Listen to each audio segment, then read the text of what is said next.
ก็สบายดีและก็สวัสดีพ่อแม่พี่น้องทุกคนเลยเด้อมื้อนี้ก็ได้ซึ่งมื้อนี้ข้อยก็สิพาทุกคนไปหาเลาะเนี่ยอยู่ในกินคือเก่าทุกคนเลยหาเลาะไข่ไก่คือเก่าโซนนี้ก็ได้เพราะเป็นโซนไก่ผสมพันธุ์เนาะมันไก่ป่าผสมพันธุ์ทุกคนเลยมันสิก่อยเข้าดีทุกคนเลยไก่ป่าโซนนี้ก็ได้โซนนี้ปันบรรยากาศเป็นสีครึ้มๆนี่ทุกคนโซนนี้ก็ได้เป็นคือฝนสิตกนี่เนาะทุกคนอากาศร้อนอบอ้าวหลายทุกคนเลยซึ่งห้าวมากก็ซอยแล้วมื้อนี้ก็ได้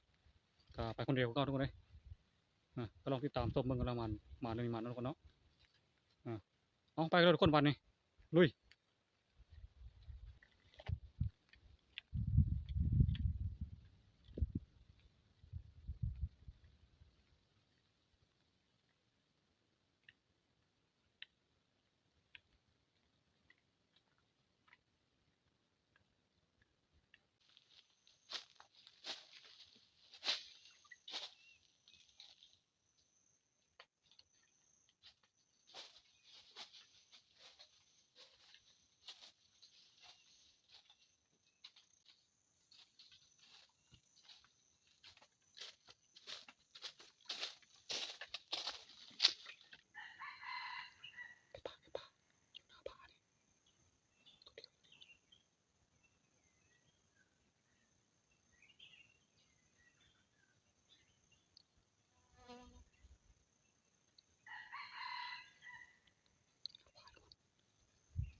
ตอนนี้ยิงไก่ตายอยู่หน้าผาทุกคนพอตุ๊ส่งเรากระยะอะไรมาได้บาทนี้ได้หน้าผาสูงหลายทุกคนเอ้ยเป็นหน้าผาเลยจุดยิงไก่ตายทุกคนอยู่ที่หน้าผาไกวอยู่นี่ไกวนี่มันจะบินมาทุกคนบนง่อยงานทุกคนเอ้ยไก่ผู้ลุ้มผู้เราจะหาทางลงไปเอาอยู่สูงทุกคนเอ้ยยิงขึ้นไปจะถือเดี๋ยวยิงล่องเบิ้งไก่ยิงล่องเบิ้งยังเฉยเลยบอเด้ยิงโต๊ะหนูเนี่ยทำฮันลงไปเอาก่อนโอ้ทุกเลยทุกคนมันน่าจะลงไปเอาอยู่ลุ้มหมดแล้วเดี๋ยวลงไปเบิ้งก่อนยิงตื้มกับโต๊ะเข้าในหูตอนนี้ทุกคนเลยตัวเฉยเลยบอแล้วมันเป็นหน้าผาไปเลยทุกคนเลยลงไม่ได้บ้านนี้เราจะหาเราหามาลงนู่นแหละโอ้ตอนนี้ก็อยู่นี่ทุกคนเลยอยู่กงไห้มาชิลงนี่ก็ลงไม่ได้ซ้ำหามาลงนู่นเลยบ้านนี้โอ้ทางหลังก็ได้แนมมาทางหลังนี่ทุกคนมาชิลงอยู่นี่แหละก็ลงไม่ได้ตอนนี้ก็ลงไม่ได้ทุกคนเลยทุกคนเลยวะมาได้ใกล้มาได้ตอนบอลลำบากทุกคนอากาศร้อนอบอ้าวขนาดมือนี่ทุกพูดแล้วทางลงมากับทางปีลงมาเลาะลงมาตามนี่ทุกคนเลยเขาก็แขวนลงมาเลยแถวนี้แหละพอลงมาได้อยู่ลงมาตามนี้แหละพูดแล้วชิลล์ไปเอาพูดตามหน้าผาพูดแล้ววันนี้มันยิงไก่ตายเลยพูดแล้วไก่เติบเพื่อจะหาบอลลงได้ทุกคนเลยตอนนี้ก็มาฮอดบอลใกล้เขายิงตายทุกคนเลยมาฮอดเป็นหน้าผาบ่นี่จะขึ้นไปเอาใกล้อยู่หน้าผานี่อีกบ่นี่มันเขายิงกันทุกคนพูดทุกคนเขาอยู่ยิงบนหินคนนั้นทุกคนเลยวางกันนี่เขายิงไก่นะมันก็สูงพูเป็นหน้าผาเลยบ่ลงมาไม่ได้บอลนี้ฮะต้องเปลี่ยนไปลงอยู่พูต้องลงไม่ได้ทุกคนเลยตัวงอนเลยมึงดิเต็มหน้าเต็มตาเลยคนเลยความสูงของหน้าผาที่เขายิงไก่บางทีนี่พูบางทีต้นไม้ทุกคนตัวมาได้ก็มาได้บนกันดานเนาะคนแรกเขาอยู่หันแล้ววังหันตอนนั้นนะทุกคนเห็นตัวเทิงหมดแล้วยิงลงมาเลยไก่อยู่นี่นี่ยิงไก่ตกตายอยู่นี่ทุกคนเลยยิงไก่แรกๆมันอยู่ล้มมันไก่นะมันแค่อยู่ล้มพูดแหละเขาก่อยแล้วก็บินขึ้นมาก็จับอยู่หันมันก็จะบินกระต้อเพราะมันสูงมันเลยมีบินขึ้นเนาะเอาเลยยิงเลยอาจจะถึงหนาวทุกคนบ้านนี่มันจะไต่ขึ้นขึ้นจะไต่ไต่ระบอแล้วคือน้ำนี่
ขึ้นมากที่จะหนามบุญเอ้ยเดี๋ยวขึ้นน้ำทั้งหมด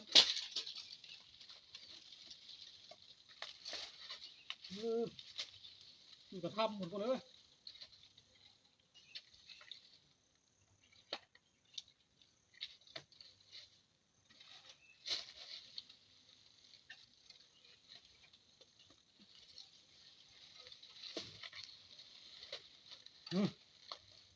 ว่าจะเอาได้ทุกคนเลย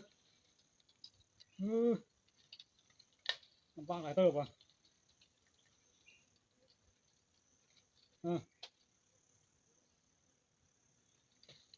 โอ้ใหญ่เติบทุกคนเลยโอเคได้แล้วบ้านนี้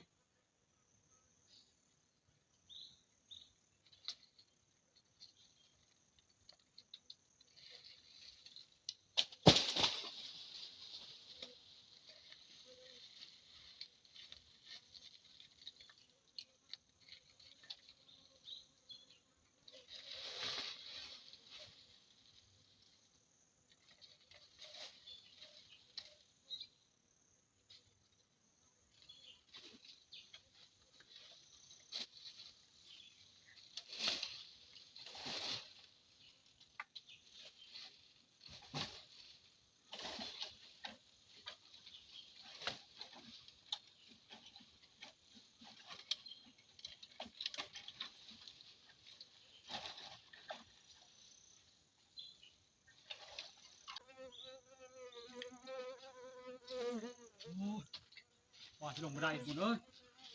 ผมขึ้นอยู่ปุ๊บแล้วยืนเคอตัวนี้เคอหนามเลยมีขึ้นไปขึ้นปุ๊บเบนขึ้นหลังก็ไปใหญ่ไปแล้วไต่มากโอ้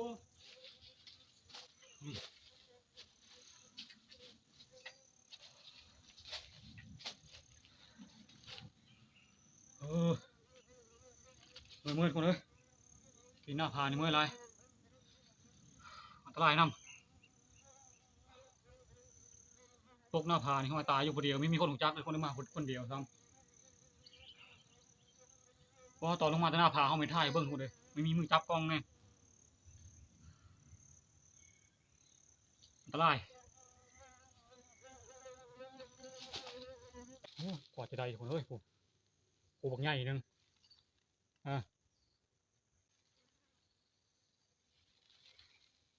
โดยก็ย่าเติมคนเลยไก่ประมาณปีนึงคนเลยภูใหญ่จะภูนี่เลยโอ้มาแล้ววันนี้ก็ได้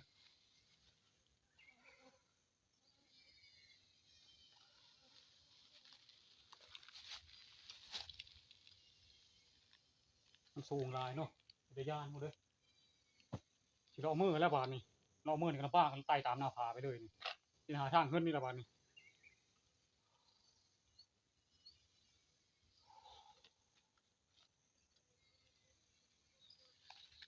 โอเคคนบานนี้เราเมื่อแล้วบานนี้มาเลย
นี่แหละทางจะไปทุกคนเลยมันปีนขึ้นหน้าผาขึ้นแล้วก็จะเมื่อยหมดเลยชิดออกมาเลยตอนนี้ก็เวลาประมาณ4 โมงนะทุกคนตะเวนยังสูงตะเวนเลย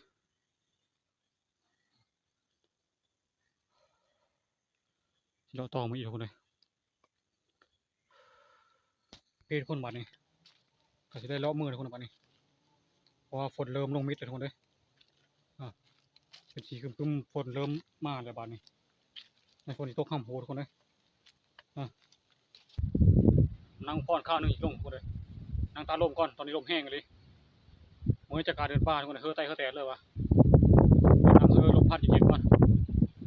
น่าจะลมทุกคนเลยฟ้ากับฝนนี่ก็ได้เป็นฝนที่ตกอยู่ทุกคนเลยพอตอนย่างมันพังฝนลงมิดเลยแหละแต่ว่ามีแห้งถ้าเมื่อเย็นๆจังน้อยจะลงเวลาทุกคนเลยส่วนคลิปนี้ก็จะขอพักไว้ที่นี่นะทุกคนเนาะเดี๋ยวไว้เจอกันคลิปหน้าทุกคนเลยเดี๋ยวการหน้าเขาจะพาทุกคนไปข้ามผู้ด้วยนี่ทุกคนเลยเดี๋ยวจะพาไปไกลๆทุกคนเลยไปรอต่อไกลก่อนไกลๆกูแล้วคนแนบเห็นไกลๆกูแล้ว